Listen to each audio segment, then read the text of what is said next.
My name is Holly. Sitting in the community garden, watching my daughter Lily playing among the plants, I'm reminded of the long and winding journey we've been through. 6 months have passed since the storm hit, and now, the fresh air and the sounds of laughter around me are a stark contrast to the chaos and betrayal I once faced. A little while ago, Owen, my former boss, came to my office. He looked different, his suit replaced by casual clothes, and he seemed weary.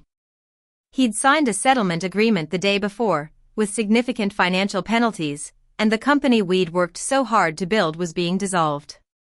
He came to apologize for firing me in that heartless way, and although I'd seen his arrogance crumble, his apology still surprised me. But let me rewind to when it all started to fall apart. I was a senior impact analyst at one of the fastest growing social investment firms. I joined when it was just a fledgling idea, driven by my background in data science and my passion for making a real difference in communities. I'm a meticulous person by nature. I organize my grocery shopping with spreadsheets and always have emergency supplies on hand.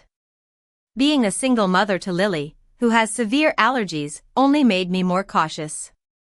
I'd given every teacher, babysitter, and friend detailed instructions and EpiPens, and mapped out all the hospitals between our home, Lily's school, and my office.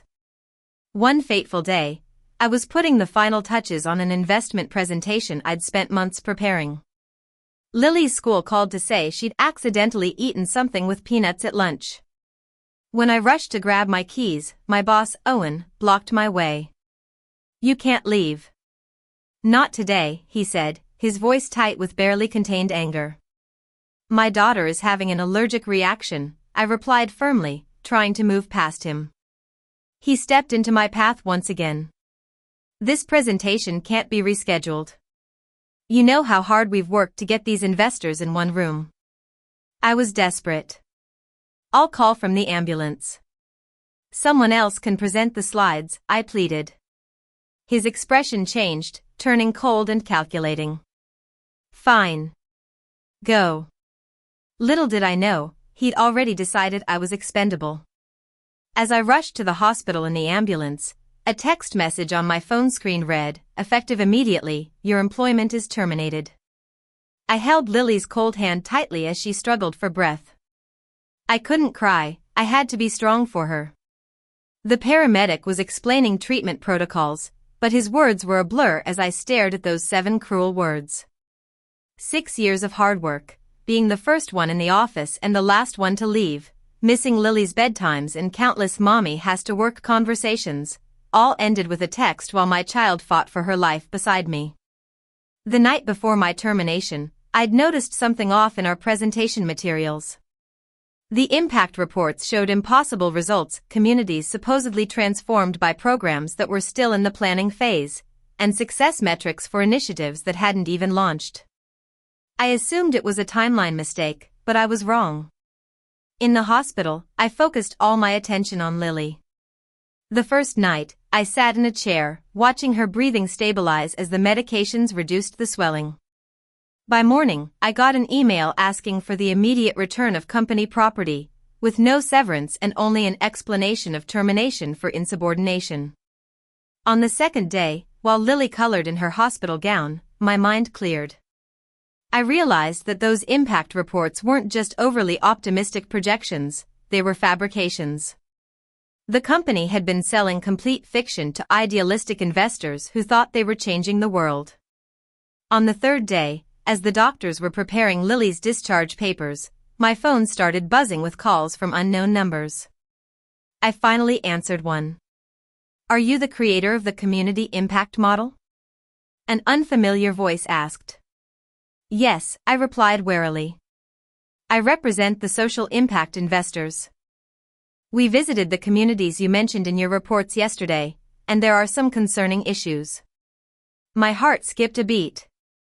"You visited the communities?" I asked. "Yes," he replied, "following the verification protocol in your reports." What Owen never knew was that I'd embedded a unique verification pathway in every proposal I'd written.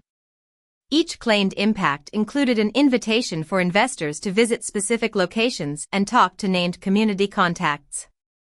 I always thought it would be a way to validate our work in the future, knowing Owen never bothered to read the fine print. On the day of the presentation, several investors decided to follow those prompts. They wanted to see the wonderful changes their money had made, but instead, they found untouched problems. There were no community centers, no training programs, and no improvements. The community leaders I'd interviewed during my research confirmed that nothing had ever happened. After bringing Lily home, I knew I had to do something. She asked me if I'd stay home the next day. Just for the morning, I told her, stroking her hair. Auntie Maya will come after lunch. Mommy has an important meeting. About your work? She asked. About making things right, I replied. Once Lily was asleep, I spent hours gathering evidence.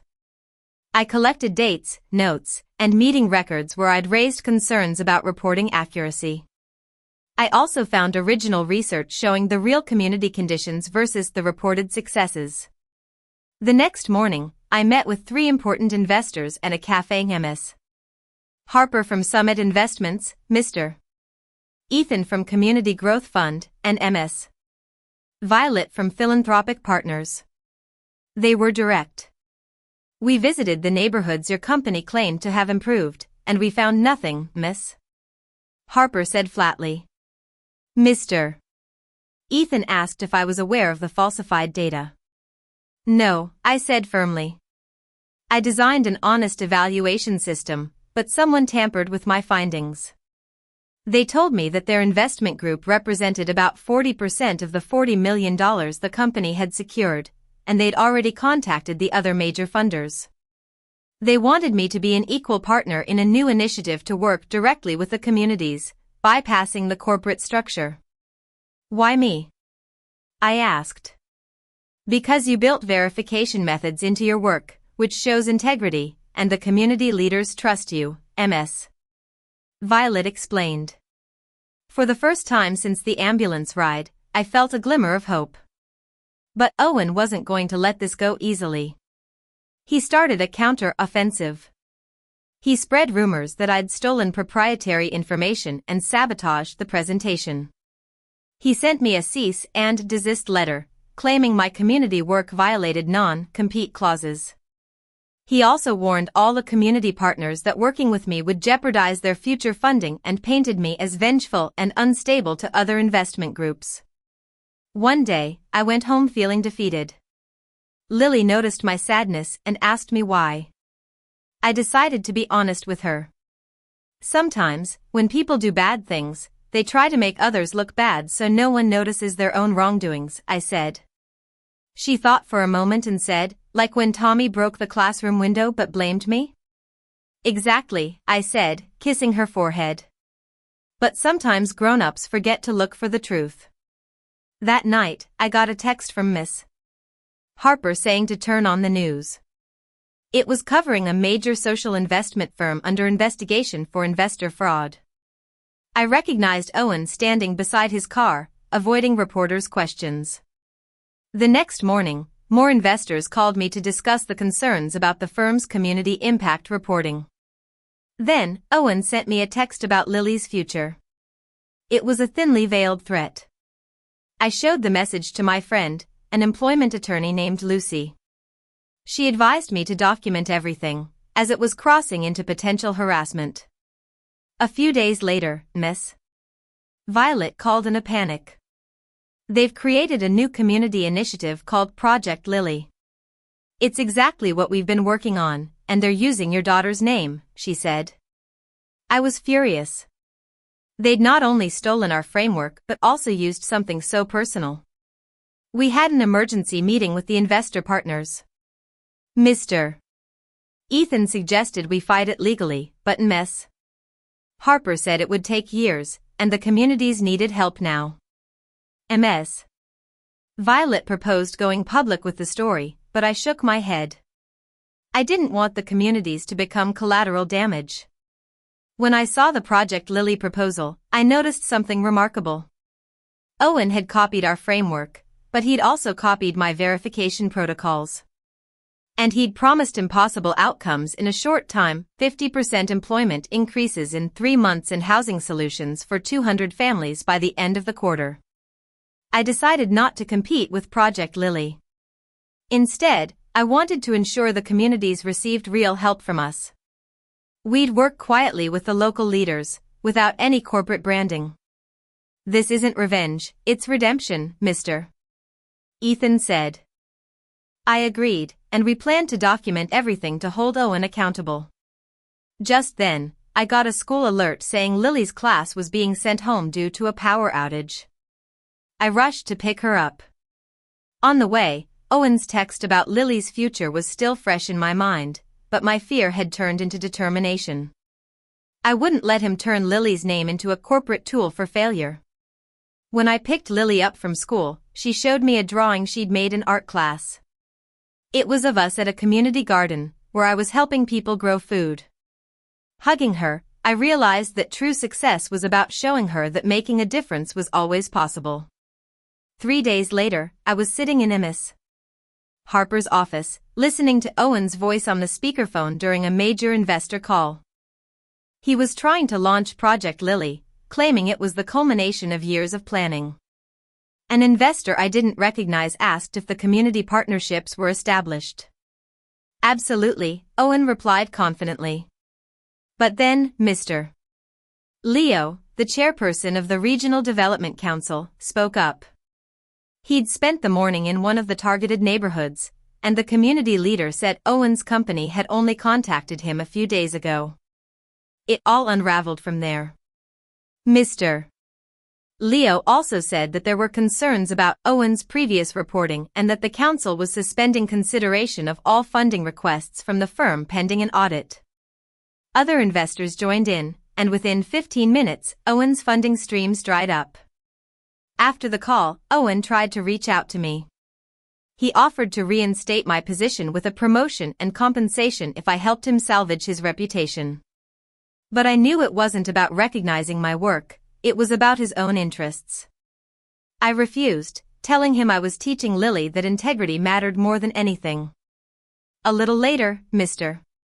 Leo and the other investors proposed creating an independent community development organization. They wanted me to lead it because they believed in my integrity and community-focused approach. Looking at Lily now, I realize that the hardest path has led us to a beautiful destination. The corporate structure that once seemed so important has crumbled, but the community connections we've built are strong. I didn't seek revenge, but justice has found its way. Owen built his success on lies, and I built mine on verification and integrity. As the garden lights come on, I know we've created something real, something that can stand the test of time. Thank you for listening to my story. If it resonates with you, please hit the like button and subscribe to hear more about corporate accountability and real change. Let me know in the comments if you've ever had to choose between security and integrity in your career.